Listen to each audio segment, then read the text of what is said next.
Hi friends, Hanuman ఈ movie రివ్యూనైతే ఇప్పుడు మనం చూద్దాము. ఈ మూవీ జనవరి 12న అయితే రిలీజ్ అవుతోంది, కానీ 11వ తేదీ దీనికి ప్రీమియర్స్ అయితే వేశారు. ఈ ప్రీమియర్స్ అక్రాస్ తెలుగు స్టేట్స్లో దాదాపు 350 షోలు అయితే వేశారు. అన్నీ ఫుల్ అయ్యాయి. అంటే మీరు అర్థం చేసుకోవచ్చు ఈ మూవీ పైన ఏ రేంజ్లో ఎక్స్పెక్టేషన్స్ అయితే ఉన్నాయి అనేసి. ఈ మూవీ డైరెక్టర్ వచ్చేసి ప్రశాంత్ వర్మ. గతంలో ఈయన చేసిన సినిమాలన్నీ సూపర్ హిట్ అయ్యాయి. హీరో తేజ సజ్జా, వీళ్ళిద్దరి కాంబినేషన్లో వస్తున్నటువంటి ఈ మూవీ మంచి హైప్ క్రియేట్ చేయడంతో పాటు చాలా కాంట్రవర్సీలను కూడా క్రియేట్ చేసింది. ఈ మూవీతో పాటు మహేష్ బాబు గారి గుంటూరు కారం కూడా రిలీజ్ అవుతోంది. ఆ మూవీతో పాటే మేము కూడా రిలీజ్ చేస్తాం అని పంతం పట్టి మరీ ఈ మూవీస్ని రిలీజ్ చేస్తున్నారు. సో ఈ మూవీ మేకర్స్కి ఈ మూవీ పైన ఎంత నమ్మకం ఉంటే ఆ విధంగా కాన్ఫిడెన్స్తో రిలీజ్ చేస్తున్నారు అనేసి అయితే మనకు అర్థమవుతుంది. మరి ఆ కాన్ఫిడెంట్కి తగ్గట్టుగా ఈ మూవీ ఉందా, ఆ ఎక్స్పెక్టేషన్స్కి తగ్గట్టుగా ఉందా అనేసి అయితే చూద్దాము. సో ఫస్ట్ మనం మూవీ స్టోరీ గురించి మాట్లాడుకున్నట్లయితే, అంజనాద్రి అనే ఒక ఊర్లో జరిగినటువంటి స్టోరీ అనమాట. అక్కడ హీరో వాళ్ళ అక్క ఆ ఊర్లో ఉంటారు. అక్కడ హీరో చిన్న చిన్న దొంగతనాలు చేసుకుంటూ చిల్లర వేషాలు వేసుకుంటూ తిరుగుతూ ఉంటాడు. అదే ఊర్లో ఉన్నటువంటి ఒక బాగా చదువుకున్న అమ్మాయిని హీరో లవ్ చేస్తాడు. అంటే ఆమెకు తెలియకుండా లవ్ చేస్తూ ఉంటాడు. ఆ ఊర్లో కొన్ని ప్రాబ్లమ్స్ ఉంటాయి. ఆ మెయిన్ ప్రాబ్లం వచ్చేసి కొంతమంది దొంగలు పడి ఆ ఊర్లో అన్నీ దోచుకెళ్తూ ఉంటారు. సో వాళ్ళ నుంచి రక్షణ పొందేందుకు పాలేగాడిని వాళ్ళు ఏర్పాటు చేసి పెట్టుకుంటారు. కొన్ని రోజుల తర్వాత ఆ పాలేగాడే వాళ్ళపైన తిరగబడి వాళ్ళని దోచుకోవడం స్టార్ట్ చేస్తాడు. సో ఈ విధంగా ఆ ఊర్లో ప్రాబ్లమ్స్ అనేటివి జరుగుతూ ఉంటాయి. ఇలా జరుగుతూ ఉంటే ఇంకొక పక్క మనకు ఇంకొక స్టోరీ అనేది జరుగుతూ ఉంటుంది.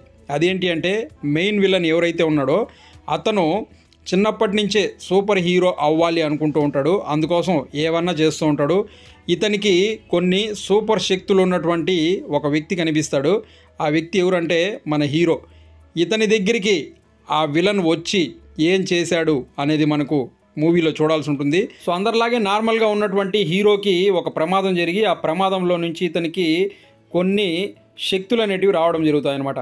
అవి హీరోకి ఎలా వచ్చాయి, ఆ వచ్చిన శక్తుల్ని ఉపయోగించి తమ ఊరికి వచ్చినటువంటి ప్రాబ్లమ్స్ని ఎలా ఎదుర్కొన్నాడు, అలాగే విలన్ నుంచి వచ్చినటువంటి ఒక పెద్ద ముప్పుని ఊరికి రానికుండా ఎలా ఆపాడు, అలాగే తన ప్రేమని ఎలా గెలుచుకున్నాడు అన్నది మనకు మిగిలిన స్టోరీ అనమాట. సో స్టోరీ పరంగా ఇదన్నమాట. ఇది చూస్తూ ఉంటే మనకు కొన్ని వేరే సినిమాలు కూడా గుర్తొస్తాయి. కానీ ఆ సినిమాలకి ఈ సినిమాకి ఉన్నటువంటి డిఫరెన్స్ ఏంటి అంటే, మెయిన్గా మూవీలో మనం మాట్లాడాల్సింది హైలైట్ వచ్చేసి విఎఫ్ఎక్స్ గురించి మాట్లాడాలి.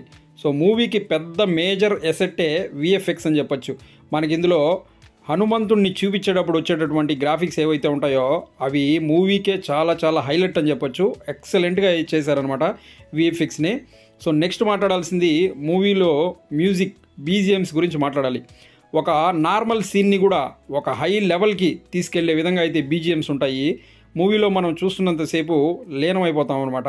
ఆ హనుమంతుడిని చూపించేటప్పుడు అక్కడ వచ్చే ఆ బీజిఎమ్స్ లాస్ట్ ఎండింగ్లో ఒక 20 నిమిషాలు డైరెక్ట్గా మనకు హనుమంతుడిని చూపిస్తారు. అప్పుడు ఉంటుంది ఇంకా మనం ఆ 20 నిమిషాలు మర్చిపోతాం అనమాట. ఆ విధంగా ఉంటుంది. సో గ్రాఫిక్స్ కానివ్వండి, విఎఫ్ఎక్స్ కానివ్వండి, ఈ బీజిఎమ్స్ కానివ్వండి, ఇవి రెండు మనకు చాలా చాలా హైలైట్గా ఉన్నాయి మూవీలో. నెక్స్ట్ ఫోటోగ్రఫీ కూడా మనకు చాలా చాలా నీట్గా అయితే ఉన్నాయన్నమాట. చాలా ఎక్సలెంట్గా తీశారని చెప్పొచ్చు. సో నెక్స్ట్ మూవీలో పర్ఫార్మెన్సెస్ వాళ్ళ క్యారెక్టర్స్ వరకు వాళ్ళు అయితే సూపర్గా చేశారు. హీరో తేజ సజ్జా, ఇతను కూడా అతని క్యారెక్టర్ వరకు చాలా బాగా చేశాడు. అలాగే మూవీలో కొన్ని కామెడీ సీన్స్ ఫస్ట్ హాఫ్లో, సెకండ్ హాఫ్లో కామెడీ కూడా మనకు బాగా పండిందని చెప్పొచ్చు. సో ఓవరాల్గా డైరెక్టర్ ప్రశాంత్ వర్మ మూవీలో కొంచెం కామెడీ, కొంచెం సెంటిమెంటు, కొంచెం దైవభక్తి, కొంచెం గ్రాఫిక్స్, కొన్ని ఫైట్స్, ఈ విధంగా మొత్తం ఒక కంప్లీట్ ప్యాకేజ్ లాగా మూవీని అయితే డైరెక్టర్ క్రియేట్ చేశారు. సో మూవీలో మనం కొంచెం డ్రాబ్యాక్ ఏదైనా మాట్లాడుకోవాలి అంటే, మూవీలో మనకు కొంచెం ల్యాగ్ అనేది ఉంటుంది.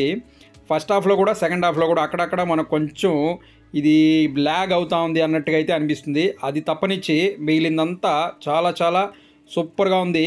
మూవీ మనకు స్టార్టింగ్లోనే ప్రశాంత్ వర్మ సినిమాటిక్ యూనివర్స్ అనేసి వేస్తారు. దాన్ని ఎండింగ్లో దానికి కంటిన్యూషన్ ఉంటుంది. అంటే ఇప్పుడు మీరు ఫస్ట్ పార్ట్ హనుమాన్ చూస్తున్నారు, 2025లో సెకండ్ పార్ట్ వస్తుంది దీనికి, అది జై హనుమాన్ అనేసి. దానికి తగ్గట్టుగా ఒక ప్లాట్ కూడా ఈ మూవీలో క్రియేట్ చేశారు. ఎండింగ్కి వచ్చేసరికి సెకండ్ పార్ట్లో మనం ఏం చూడబోతున్నాము అన్నది ఫస్ట్ పార్ట్లో ఒక క్లారిటీ అయితే ఇచ్చారనమాట. సో ఓవరాల్గా మూవీ ఎలా ఉంది అంటే, ఫ్యామిలీతో వెళ్ళి ముఖ్యంగా పిల్లలతో వెళ్ళి చూసి బాగా ఎంజాయ్ చేద్దాకు ఒక మంచి చిత్రం అని చెప్పొచ్చు. సో అది ఫ్రెండ్స్, ఈ వీడియో మీకు నచ్చినట్లయితే లైక్ చేసి ఛానల్ సబ్స్క్రైబ్ చేసుకోండి. Thank you very much.